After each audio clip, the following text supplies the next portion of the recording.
I'm here with Walter Isaacson. What are we looking at? We're looking at the first draft of the Declaration of Independence, the one done by Thomas Jefferson in committee with John Adams and Benjamin Franklin. It may have been the last time Congress appointed a really great committee, but they're doing 5 different drafts of the Declaration of Independence. And this is the very first one, and it's all. And so, what's significant about this? Well, first of all, you look at the first paragraph and you discover what it is they're trying to do. It says a decent respect for the opinions of mankind.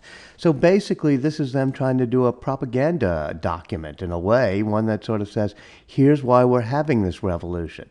So they're explaining it to the world. Why are we having this revolution? And just as a little bit of historical background, the revolution had already started. We're already at war with Great Britain. We were at war with Great Britain, but it wasn't totally a revolution until this document, because this is the first time it says we are rebelling against the king.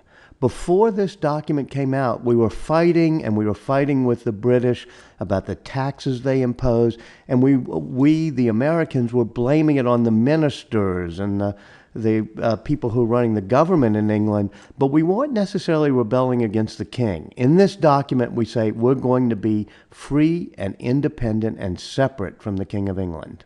And so that was kind of the true declaration of war. Before it was, hey, ministers, the government, it's okay to disagree with. But when you start questioning the king. Yeah, that's something new, which was questioning the king. And that meant we were going to be totally separate, as opposed to just fighting the current ministers of England. Interesting. And so what are these? I mean, I'm fascinated by what they decided to actually edit out and replace it with. What is going on up here? I think the most amazing thing is this great second paragraph, where you see Jefferson write, we hold these truths to be sacred and undeniable. So that's what's scratched out here? That's what's scratched out. Sacred and undeniable. And sacred. It makes it sound like the truths come from God, that they come from religion.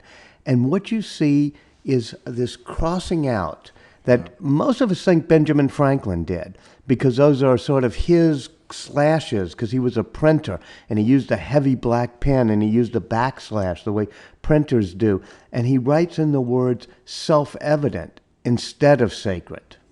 And that's interesting. So we don't know for sure that it was Franklin who did this? No, but most of the scholars think it's Ben Franklin's backslashes. I do, because I've spent a lot of time looking at Ben Franklin's original papers, which are in the Yale University Library.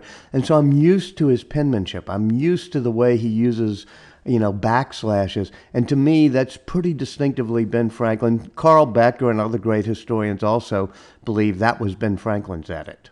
I see. And it's also the nature of the edit. What he decided to cross out and replace it with is also in the spirit of Benjamin Franklin. Absolutely. He uses the word self-evident. Self-evident means that we're believing in rationality and reason as a way to figure out what truths we hold. And that was very Ben Franklin-like. He was a student of David Hume, who was the Scottish Enlightenment thinker who always used the phrase self-evident, and even of Isaac Newton, because Ben Franklin was a great scientist, and he believed that there were certain truths that just come from nature and are self-evident. You can just look at nature and understand them. So those are phrases he would have used. They don't really come from John Locke, which is the source of inspiration of what Jefferson was writing. They come from sort of the Scottish Enlightenment and David Hume, and from Sir Isaac Newton. So it feels like Ben Franklin. Fascinating. One of the things about history is sort of trying to figure out, who's making it and how, looking at documents, and just getting a feel for, they were sitting in a small room on Market Street in Philadelphia in 1776 trying to edit this thing. Wow. No, this is fascinating stuff. Another interesting thing is they play with the phrase, they're endowed with certain inalienable rights.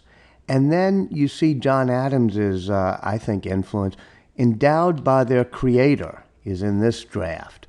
It's written in. And you can see the John Adams influence where he's also balancing the role of divine providence, our creator, with self-evident truths. So it's not like they're saying it all comes from religion or none comes from religion. It's a great balance between what truths are self-evident, but there are things that come from all of us being equal in the eyes of our Creator. So this is where they wrote it. They are endowed by their Creator with, and then this says. Well, it says, it ends up saying with certain inalienable rights. Okay, but this draft, it's a little bit Yes, hard to read. it's a little bit hard to read, but inalienable rights means rights that you can't take away from people. It's interesting, too, that they say they don't refer to God, and they certainly never refer to Jesus Christ in the document.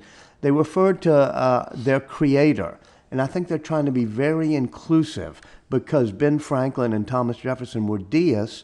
They believed that there was an ultimate creator of the universe, but they were not very specific about religion, of a particular type of dogma or religious beliefs. Yeah, they didn't say by God, nor do they say kind of their Creator with a capital C. Right. It's actually interesting. The capitalization in this document goes back and forth, as it often did in the 18th century. Jefferson never capitalizes creator, but I think when John Adams writes it, you can sometimes see it's capitalized. And I think in the final document, it's usually capitalized. I see. So it is kind of... Well, you can see that they don't have a specific way of doing it. But this is why it's so wonderful. You're reminded these are real flesh and blood people sitting in a room trying to balance the role of divine providence and the role of rationality and reason in giving us our rights. And they're fiddling with the words and doing it by committee. Oh, yeah, right here. Actually, I was looking for the inalienable rights. It's right here. The inalienable, inherent, and inalienable rights. And you can see it. I mean, it's literally like, you're editing a paper of mine. I mean, people and they're taking out the phrase inherent because it doesn't really add much to it. The important thing is you cannot give up those rights, nor can the king take those rights away. That's what they're trying to emphasize. Fascinating.